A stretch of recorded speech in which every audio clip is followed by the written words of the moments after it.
supaya masyarakat merasakan peran pers itu benar-benar ada.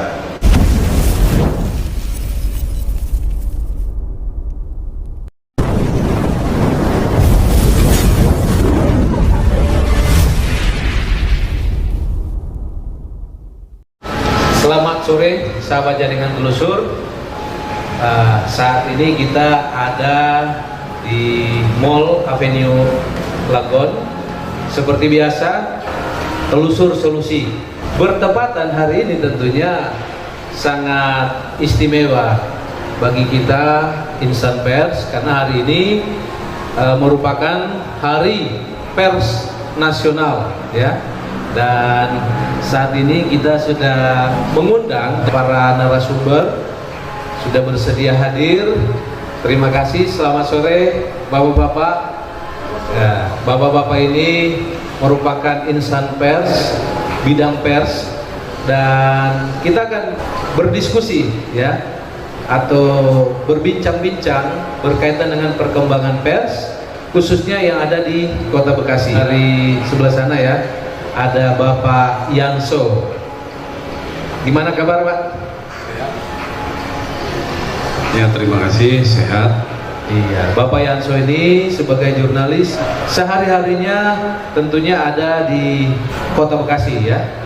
Seperti itu Pak Yanso, ya. Ya, betul. Selanjutnya ada Bapak Didit Susilo senior, ya, di bidang pers. Selamat sore Pak Didit. Selamat sore Pak Ketua. Salam pers bebas bermartabat. Merdeka. Mantap. Selanjutnya ada Bang Dharma. Ya. Selamat sore Bang Dharma. Selamat sore. Gimana kabar? Iya, Pers membangun Bekasi. jadi Bang Dharma ini yang kita ketahui juga sebagai seorang jurnalis, ya, insan pers yang kesehariannya bekerja atau bertugas di Kota Bekasi. Baik, tidak berlambatan tentunya kita ingin mendengar dari rekan-rekan kita ini, bapak-bapak ini, kira-kira pandangannya seperti apa, ya, karena kan ini Hari Pers, ya. Kita mulai dulu dari Bapak Didit Susilo. Silakan. Selamat sore. Assalamualaikum warahmatullahi wabarakatuh. Salam pers hebat bermartabat untuk rekan-rekan pers, para pelaku produk pers, para insan pers dimanapun berada, dan selamat ulang tahun Hari Pers Nasional 9 Februari. Dan teman-teman sedang di Medan merayakan Hari Pers Nasional yang ke-77.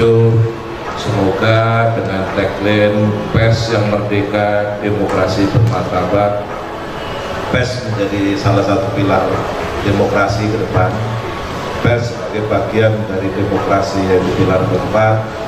Pers semakin bermartabat, semakin intelektual sebagai lembaga kontrol, semakin memperkaya dirinya untuk mengikuti perkembangan di era digitalisasi informasi.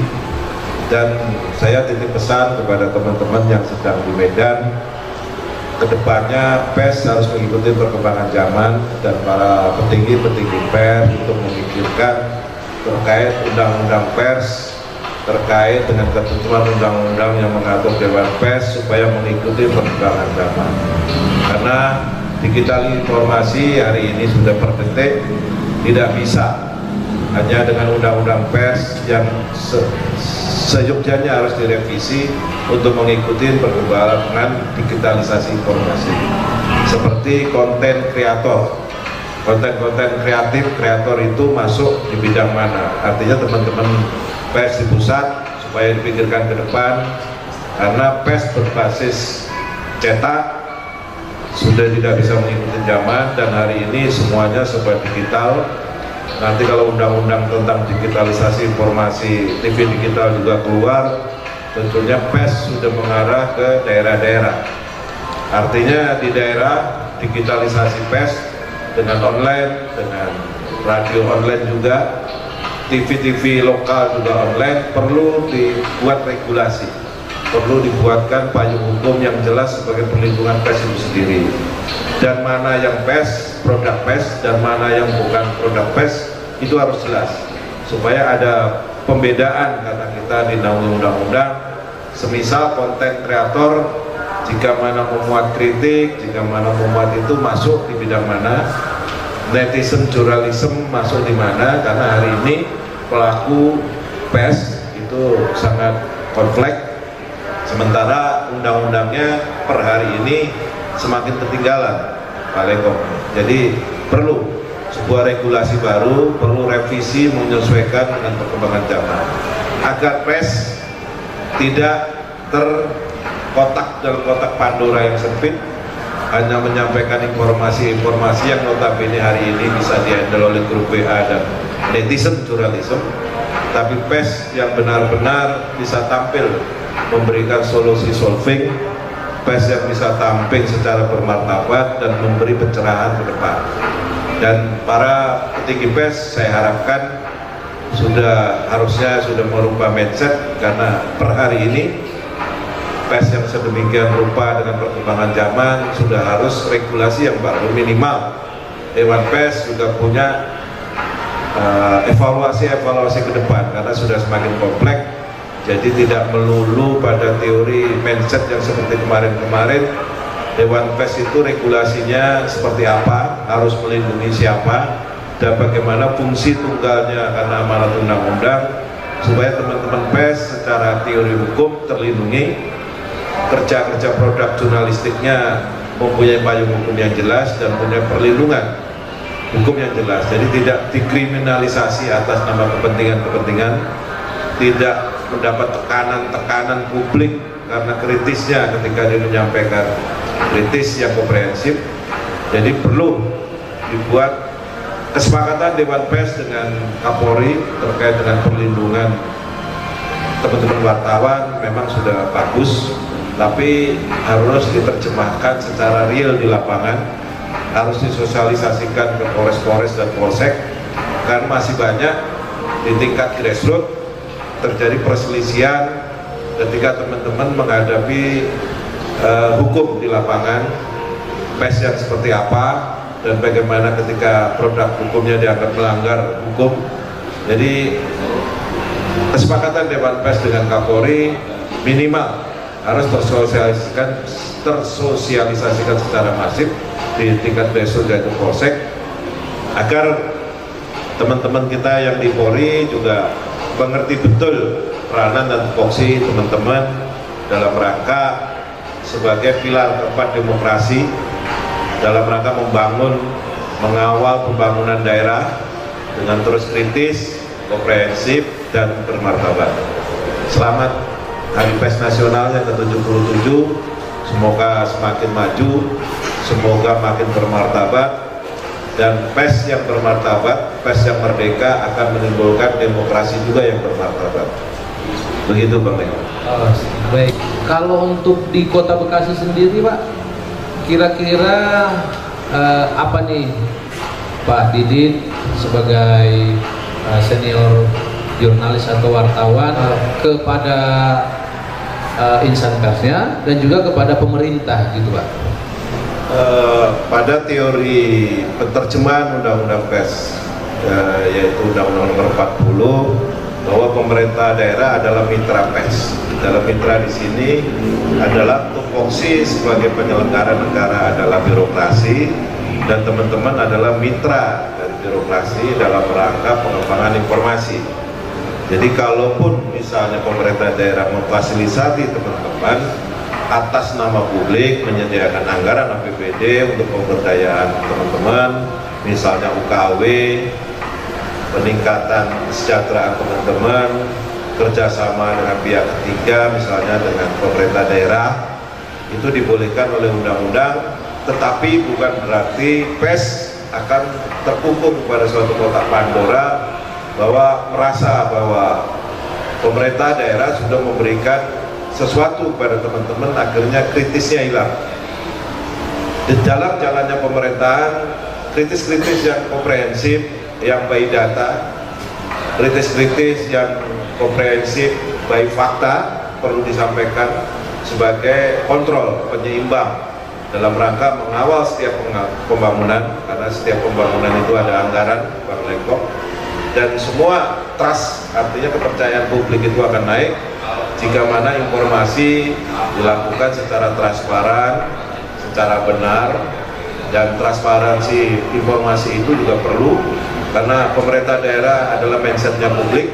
Jadi kalaupun pelayanan publiknya baik, PES-nya baik, dan informasi nyampe kepada publik itu dilakukan secara baik, akuntabel, saya yakin bahwa semua berkontribusi dalam rangka pembangunan. Karena pembangunan fisik itu pasti melibatkan informatif. Gitu Bang Nek. Baik, terima kasih Pak Didit. Itu yang sudah disampaikan ya oleh Pak Didit, bahwa memang antara pemerintah dan pers sendiri merupakan mitra ya, dalam tentunya membangun khususnya di Kota Bekasi. Nah, selanjutnya kita ingin mendengarkan pandangan dari Bapak Yanso. Nah, gimana nih Pak Yanso yang ingin disampaikan terkait dengan perkembangan pers khususnya yang ada di Kota Bekasi nih? Iya, terima kasih Pak Lengkong. Pertama, saya mengucapkan selamat Hari Pers Nasional yang ke-77.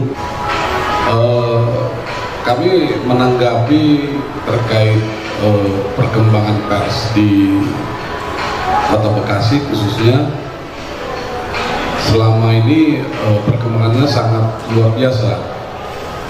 Artinya kebebasan pers di Kota Bekasi itu sangat terbuka. Hanya sedikit saran dan kritikan dari kami sendiri terkait kebebasan pers itu, jangan istilahnya sampai melewati ambang batas. Artinya kita harus tetap mengacu kepada Undang-Undang Pers Nomor 40. Dan kami juga dari insan pers meminta kepada pemerintah maupun instansi terkait, jangan ada kriminalisasi pers atau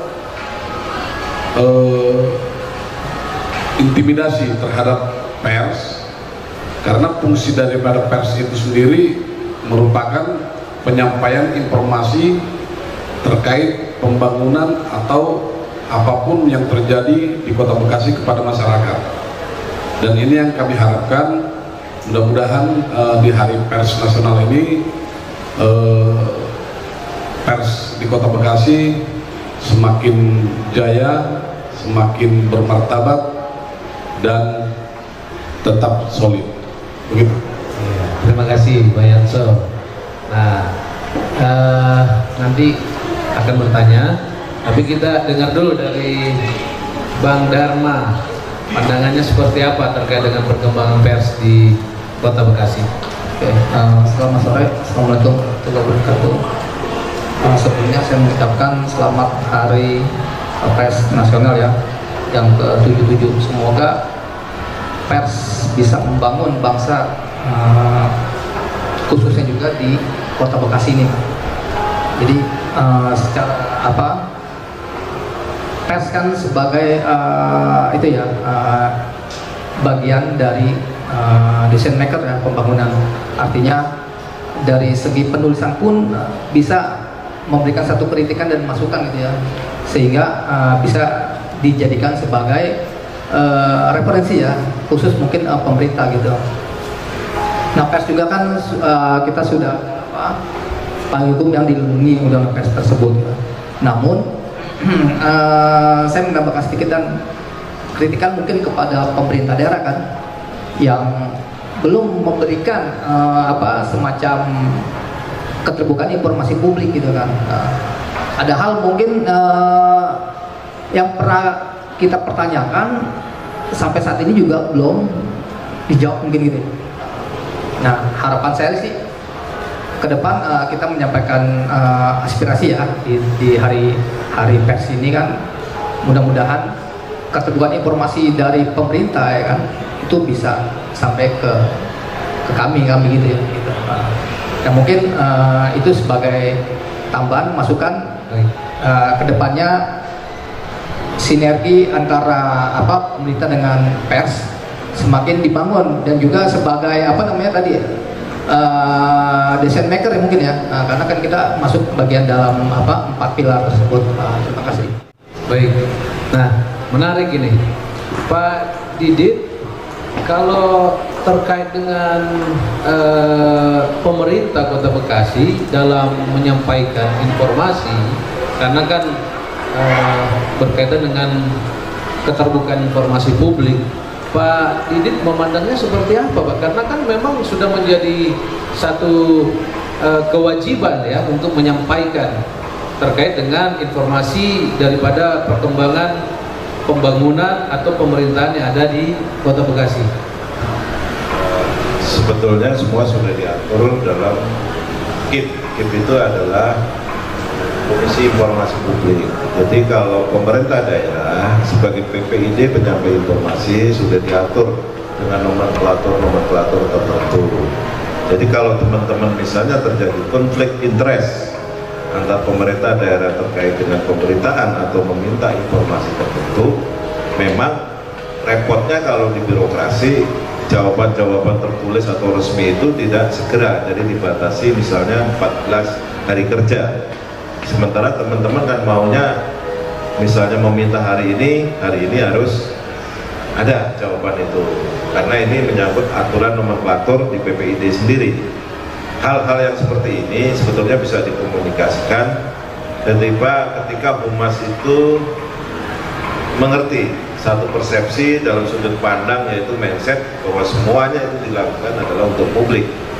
Semua yang berasal anggaran dari publik dipertanggungjawabkan publik, harus dipertanggungjawabkan secara transparansi juga ke publik. Hal-hal teknis yang mengatur nomenklatur menjadi kekakuan buntu di lapangan antara teman-teman yang memandang, kenapa sih cuma jawaban seperti itu aja harus berhari-hari, sementara nomenklatur aturan itu sudah jelas mana informasi yang harus diberikan kepada teman-teman, mana hak tolak, mana hak jawab, itu semua sudah diatur pada teori nomenklatur aturan dan undang-undang terkait juga Undang-Undang Nomor 40. Jadi pemerintah daerah kalau sampai sebisa mungkin jangan sampai hal-hal seperti ini terjadi, karena penyamaan persepsi itu kan sulit.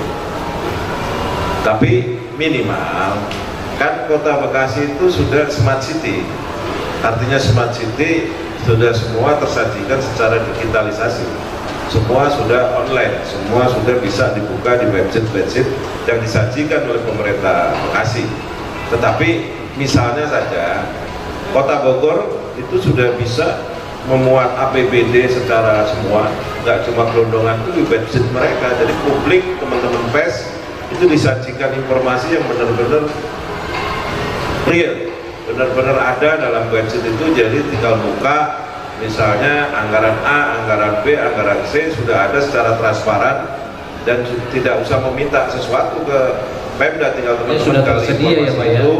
Iya, karena kita kan smart city, jadi smart city jangan sampai banci, hanya tagline-nya aja smart city, tapi dalam digitalisasi informasi, sajian dokumen dan data itu kita tertinggal. Kita bisa cermin Kota Bogor itu dalam APBD-nya mereka tersaji secara online, karena masyarakat bisa melihat, masyarakat bisa mengakses, teman-teman wartawan juga bisa mengakses itu secara detail, bahkan baik item anggaran juga bisa dikontrol di situ. Artinya untuk anggaran misalnya hanya saluran kecil pun itu sudah ada ditera di APBD itu, jadi tidak berbentuk gelondongan.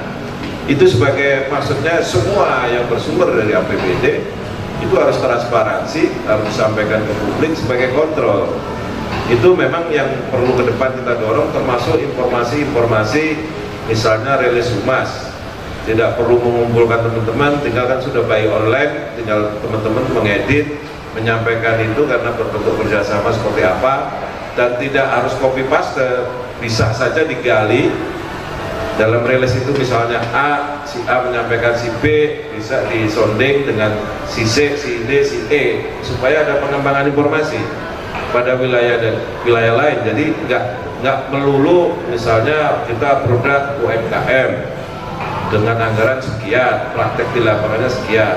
Ketika kita di bagian angle dari berita itu sendiri di bagian sebelumnya satu rangkaian, kita misalnya ada masyarakat pelaku UMKM yang juga merasa perlu diperhatikan oleh Pemda, nggak apa-apa kita bikin kalau perlu di judul baru atau satu judul pun tidak ada aturan. Jadi tetap kita menyajikan informasi itu secara berimbang, tidak hanya dari satu sumber, tapi ini kita sajikan ke publik biar publik yang menilai. Artinya Humas itu dengan kreativitasnya menyampaikan informasi-informasi ke publik terkait pembangunan segala macam, biar publik juga yang menilai, dan teman-teman hanya menyampaikan saja, menyajikan itu ke publik. Jika itu dilakukan secara terus-menerus dan kontinu, saya yakin kepala daerah itu sebetulnya nggak perlu pencitraan. Ketika dia sudah mempergunakan APBD secara benar, mengawal APBD secara benar, membelanjakan APBD secara transparan, dan mudah-mudahan 90% misalnya APBD bisa mengcover publik secara trust, akuntabel, pasti elektabilitas kepala daerah itu secara personal akan ikut terdongkrak. Jadi ini rumusnya sebetulnya simpel-simpel saja. Kepala daerah juga tidak perlu pencitraan personal yang berlebihan, tapi berbuat saja, bekerja saja untuk masyarakat, untuk publik. Saya yakin akan terjadi peningkatan pencitraan pembangunan daerah yang positif, terjadi peningkatan kepercayaan publik yang masif dan meningkat, karena ukurannya adalah publik. Ketika publik itu merasakan kue pembangunan itu dirasakan secara langsung ke masyarakat, saya yakin ada imbal balik kepada suksesnya pembangunan atau keberhasilan pembangunan itu. Walaupun dalam suatu kegiatan apapun pasti ada kurangnya, tapi kurang itu bisa dievaluasi, bisa dilakukan kontrol supaya menjadi lebih transparan dan lebih kontinu mengenai kepada sasaran. Oke, baik. Jadi memang keterbukaan informasi publik itu sangat penting, dan memang kalau kita lihat untuk di Kota Bekasi sendiri memang sudah tersedia ya akses atau website ya untuk masyarakat bisa mengakses informasi-informasi yang dibutuhkan berkaitan dengan keterbukaan informasi publik. Nah, sementara kalau media sendiri kan penerapannya adalah Undang-Undang Pers ya. Nah, bagaimana bukan memilah tetapi menempatkan gitu Pak antara Undang-Undang Pers dan juga keterbukaan informasi publik.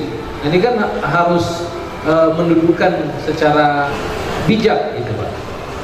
Ya, intinya kalau kita kerja produk-produk jurnalistik pasti kan kebebasan yang bertanggung jawab ya, bukan berarti kebebasan yang sebebas-bebasnya. Jadi pers yang bermartabat itu adalah tetap mengacu kepada produk-produk jurnalistik, kepada teori-teori jurnalistik, kepada misalnya UKW itu juga positif untuk meningkatkan kemampuan wartawan dalam mengakses informasi, dalam menyajikan informasi secara benar kepada publik. Yang paling penting adalah teman-teman itu menyampaikan fakta by data. Ketika kita menyampaikan fakta by data dengan sumber yang juga kompeten, pasti berita itu menjadi kompeten, berita itu menjadi layak, berita itu juga menjadi martabat, walaupun pedas. Jadi pedas sambal itu kan minimal mengingatkan, minimal memberi masukan, minimal memberi solusi bagaimana jalannya sebuah pemerintahan. Kalau kita bicara sebuah birokrasi dimanapun, pasti perlu adanya keseimbangan informasi atau penyeimbang. Penyeimbang di sini ya melalui teman-teman pers sebagai penyambung lidah masyarakat, sebagai penyambung lidah publik untuk disampaikan kepada birokrasi. Karena untuk menekan angka-angka korupsi, angka-angka penyelewengan anggaran, kebocoran anggaran, ya harus melalui teman-teman.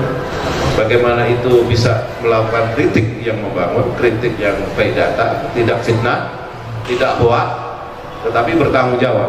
Nah, ini kan di dalam proses bagaimana berita itu bisa ditayangkan, kan itu kan tentu bagaimana mencari dan mengumpulkan dan nanti akan diolah menjadi berita.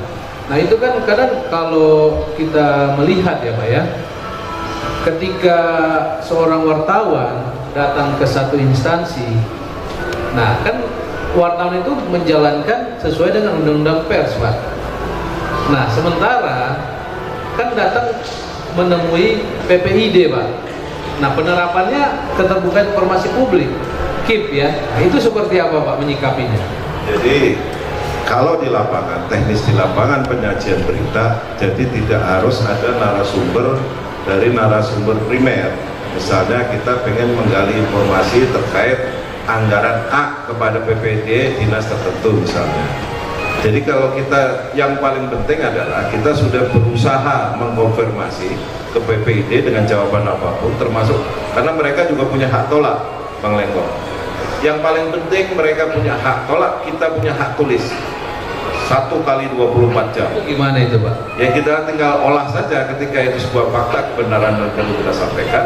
Kita tinggal nyari narasumber ahli hukum, ahli anggaran untuk menanyakan bagaimana ini seperti ini, kalau problemnya seperti ini, itu seperti ini seperti apa. Jadi kita juga yang paling penting adalah dalam membuat produk jurnalistik adalah kita bertanggung jawab secara jurnalistik, yaitu bebas yang merdeka, bebas yang bertanggung jawab, dan kaidah-kaidah jurnalistik dipenuhi. Dan itu jangan fitnah dan jangan hoax, itu yang paling penting. Ketika kita meyakini itu sebuah kebenaran, ya kita sampaikan supaya kebenaran itu terungkap. Karena bagian dari kontrol untuk memberikan kontrol pelaku koruptor, pelaku korupsi dalam bidang anggaran, ya dengan kontrol. Ketika kita tidak melakukan kontrol kepada lembaga legislatif, kepada lembaga yudikatif, lembaga eksekutif, ya nanti kita PES sendiri kalau tumpul, akhirnya peran kita akan diambil oleh peran-peran publik yang lain, karena kita dianggap tumpul dan tidak berdaya, karena kita bisa misalnya dipesan atau bagaimana. Terkait dengan kerjasama dengan pemerintah daerah, itu jangan dianggap kerjasama personal, tapi karena kerjasama pemerintah daerah harus memfasilitasi, harus memberikan input kepada teman-teman berbasis anggaran juga ada, boleh, karena aturannya juga boleh. Jadi jangan merasa pernah kalau kita misalnya ada kerjasama terkait A dengan pemerintah daerah, seolah-olah kita kebebasan pers kita, kebebasan kita membuat produk jurnalistik terkangkangi. Itu yang paling tidak boleh. Artinya pers merdeka itu adalah merdeka menurut kita dengan kaidah undang-undang dan aturan pakem yang ada, tapi merdeka menyampaikan, merdeka menulis, merdeka membuat konten-konten kreator yang produktif, dan merdeka untuk mengungkap sesuatu yang kita anggap ada unsur-unsur atau patut diduga memang ada kesalahan seperti itu. Sesuai dengan tema HPN ya, Pak ya? Ya, betul. Di 2023. Baik, terima kasih Pak Didit. Pak Yanso mungkin mau menanggapi, dan juga Pak Dharma, Bang Dharma. Silakan, Pak. Terima kasih. Kita menambahkan sedikit aja. Sebenarnya sih yang terjadi mungkin ya bukan hanya di Kota Bekasi, juga di beberapa daerah lain gitu ya. Oke. Nah, yang terjadi saat ini adalah tidak keterbukaan informasi, tidak transparan, ya kan, dan tidak ada interaksi dua arah, sehingga penyampaian kan tidak terbuka ya. Jadi begini, kan tujuan daripada keterbukaan publik itu kan untuk mewujudkan good governance, ya kan, dan juga didukung oleh transparansi, akuntabel, dan partisipasi masyarakat. Nah, saya garis bawahi bahwa media bagian dari partisipasi masyarakat, yang dimana memberi kontrol sosial kan gitu. Nah, ini kan terjadi ketika salah satu contohnya ketika kita menanyakan aset kan. Padahal sudah ada rekomendasi ya, mungkin dari DPRD yang terkait kan, bahwa penyerahan aset yang belum diserahkan ya gitu. Terutama informasi itu sudah kita sampaikan, namun ya kan tidak ada ya kan penjelasan dari pemerintah terkait gitu kan. Nah, ini kan kembali lagi tadi saya bilang kan, interaksi dua arah tadi kan gitu. Sehingga pemerintah saya nilai belum terbuka gitu kan. Ya kan, ini sudah kurun waktu 2 tahun lah gitu kan gitu. Sementara yang lain masyarakat juga menginginkan apa sih nanti ya kan, seperti yang KTP digital ya, Nah itu kan perlu gitu kan ya. Banyak juga masyarakat yang belum memahami seperti itu, ya kan gitu. Nah kita sebagai partisipasi masyarakat bagian dari itu kan. Nah ini kan kepanjangan tangan dari pemerintah, kita wajib mensosialisasikan hal-hal tersebut gitu, terutama tadi bagaimana pemerintah daerah kan bisa memberikan informasi itu melalui media gitu kan, artinya proaktif lah ya gitu kan. Nah saya rasa tambahan seperti itulah, belum ada komunikasi dua arah ya yang lebih transparan gitu kan, seperti itu. Baik, terima kasih Pak Dharma. Pak Yanso menanggapi. Saya pikir terkait pers khususnya di Kota Bekasi, seperti yang dikatakan oleh Pak Didit tadi, itu sangat luar biasa. Hanya menambahkan sedikit saja, sinergitas antara pemerintah dengan media ini harus benar-benar terjalin agar keterbukaan publik itu benar-benar masyarakat mengetahui. Ketika masyarakat sudah mengetahui informasi terkait perkembangan Kota Bekasi, otomatis apa yang menjadi keinginan masyarakat akan bisa tersalurkan. Barangkali ada investor yang ingin masuk, masyarakat mengetahui. Ketika keterbukaan informasi publik ini dipublis dan diketahui oleh masyarakat. Saya pikir hanya itu tambahan. Terima kasih. Baik, terima kasih Pak Yanso. Nah, closing statement. Kira-kira harapan ke depan seperti apa yang ingin disampaikan? Nah, dimulai dari Pak Didit. Bertepatan dengan Hari Pers yang ke-77 tahun, tentunya kita sudah tua dan harusnya makin dewasa, dan era digitalisasi informasi ini yang perkembangannya sangat pesat. Teman-teman juga harus mengikuti bagaimana pengembangan pers itu sendiri, jangan sampai kalah dengan citizen journalism, dengan grup-grup WA, penyajian narasinya sedemikian hebat dan dahsyat. Jadi teman-teman harus mengasah diri, terus belajar, membuka diri, jangan egoistis, terus memperkaya intelektual dalam rangka membuat produk-produk jurnalistik yang berkualitas, yang berguna kepada publik, menjadi lidah penyampai informasi kepada masyarakat, menjadi lidah penyambung masyarakat, menjadi jembatan emas informasi kepada stakeholder kepentingan, supaya masyarakat merasakan peran pers itu benar-benar ada, dan pers yang merdeka, bebas, bermartabat. Dalam artian di sini bahwa pers yang bermartabat, demokrasi juga akan bermartabat. Dan tentunya di tahun politik ini teman-teman tetap mengawal tahun politik dengan penyajian pers yang mencerdaskan, mencerahkan, pers yang bermartabat dengan narasi berita yang tidak menjadi kompor, tidak menjadi hoak, dan tidak bagian dari fitnah. Karena ketidakbenaran yang dilakukan secara masif itu lama-lama akan dianggap kebenaran itu sendiri. Ketidakbenaran yang terstruktural yang disampaikan kepada publik secara terus-menerus akhirnya akan menjadi merecoki dan meracuni masyarakat dengan informasi yang tidak benar. Makanya perlu membuka diri, kita perlu transparansi, jangan menuntut orang untuk transparansi dalam artian mengasah diri, tapi kita membebaskan diri kita juga untuk mau dikritik, mau menerima masukan, supaya kita benar-benar bermartabat, tidak merasa kita selalu dikriminalisasi. Sekalipun kita juga harus meneguhkan diri bahwa pers bukan untuk kriminal. Jadi teman-teman yang sudah banyak oknum 1, 2, 3, publik juga punya hak kontrol, bebas saja disampaikan selama itu tidak melanggar hukum. Artinya kita membuka diri kepada publik untuk dikontrol juga terkait kerja-kerja jurnalistik, supaya kita makin berdaya guna, makin bermartabat, dan tentunya masyarakat semakin paham tentang peran pers itu sendiri sangat penting dalam demokrasi, dalam mengawal pembangunan, mengawal kebijakan-kebijakan pemerintah daerah untuk memajukan masyarakat itu sendiri. Jadi dengan pers adalah terkait informasi yang disampaikan secara benar dan publik menerima secara benar, trust, kepercayaan dan kepuasan publik secara otomatis nanti akan meningkat dengan sendirinya. Terima kasih. Baik, terima kasih Pak Didit.